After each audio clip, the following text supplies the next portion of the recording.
Welcome again to Clean Nuts, and let me introduce you to the most important tool in the workshop, the humble yard broom. Now, I've had this yard broom a long time. It's seen me through thick and thin. It's served me well for years and years. And then suddenly, today, the unthinkable happened. My faithful yard broom lost its head.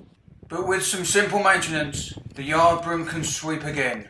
This yard broom has had 7 new heads and 5 new staffs, and that's how it's lasted me 30 years. And today is a special day, because of course it's April Fool's Day. And how can a broom have 7 new heads and 5 new staffs and still be the same broom? I hope you've enjoyed the fun we've had today and the fun we're going to have in the future. Stay tuned and like and subscribe.